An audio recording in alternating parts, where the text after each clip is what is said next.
I believe we have been able to get a hold of you now, and you are with more people who'd like to say a few words about the legacy of Dr. Ginwala.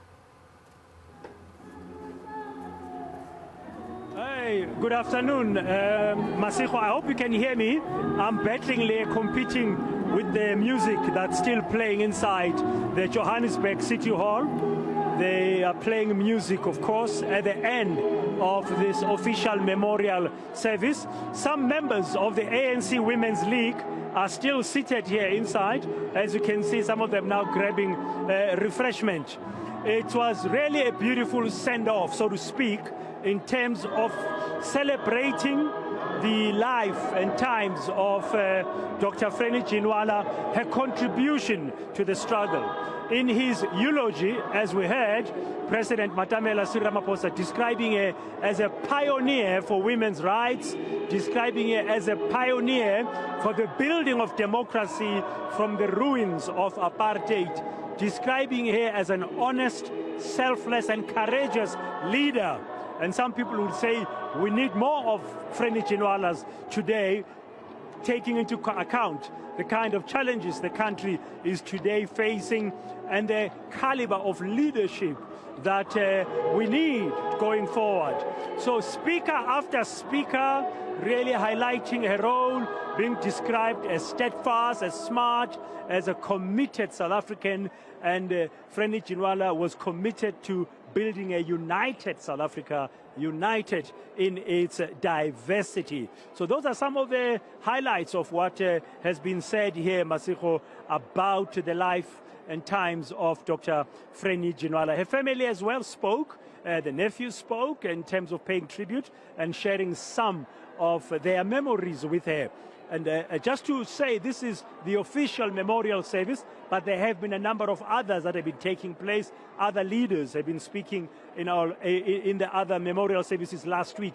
Remember, she passed on the 12th of January. She was then cremated in a private family ceremony 2 days after her passing at the age of 90.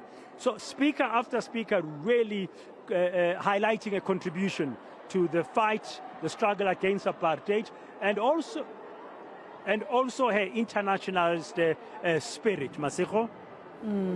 All right, Bredan. Of course, there was also, you spoke of something very important that the president highlighted, and I'm hoping you can hear me. I know you are competing with the noise that is around you at the moment, but you touched on the fact that the president was saying ANC officials who are left behind should do good to honor her legacy, because she was one of the good leaders of the party. And when you look at exactly what you were saying, when you look at where the country is now, you wonder as a South African if we are indeed being steered in the right direction.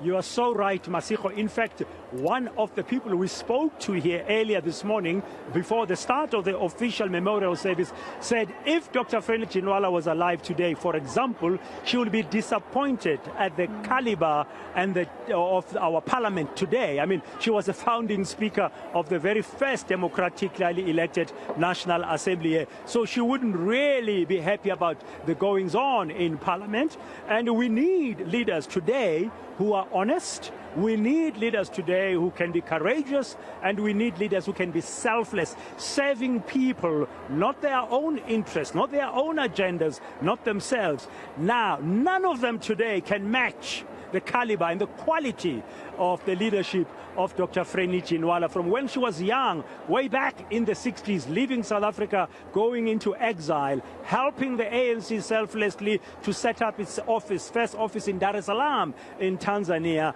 helping O.R. Tambo to flee South Africa and travel safely beyond the borders of South Africa into exile. We don't have that caliber of leader anymore. So the president was quite right in saying leaders need to emulate that. If there's anything stark, is that there's a huge gap between the caliber of today's leaders of the African National Congress, MPs and those in government, between them and the giant that Frene Ginwala was. Masiho? All right, Braden, I actually do have, some snippets of some of the things that the speakers were saying at that memorial service. As you said, speaker after speaker had great things to say, and one of those speakers was the former Speaker of the National Assembly, Baleka Mbete, who says Dr. Frene Ginwala deserves to be celebrated and says it's important to honor the late Ginwala through collaboration. A memorial service, as you can see, just concluded in Johannesburg today. Here's Baleka Mbete's speech earlier today on her memory of the legacy of Dr. Frene Ginwala. Fuller appreciation of Frene's wide-ranging contributions to our democracy is something we should do in further engagements, more in-depth work, especially on the first decade after the first elections, when she led us as the founding speaker. I intend making a recommendation to the current speaker, my friend who is here, whom I haven't talked to about this matter. I believe collaborations between Parliament, the Charlotte Maxeke Institute, and the SAWID, the South African Women in Dialogue Networks, whose memorial I attended, I participated in, would be very good to pursue the work which will do justice to us all in this regard.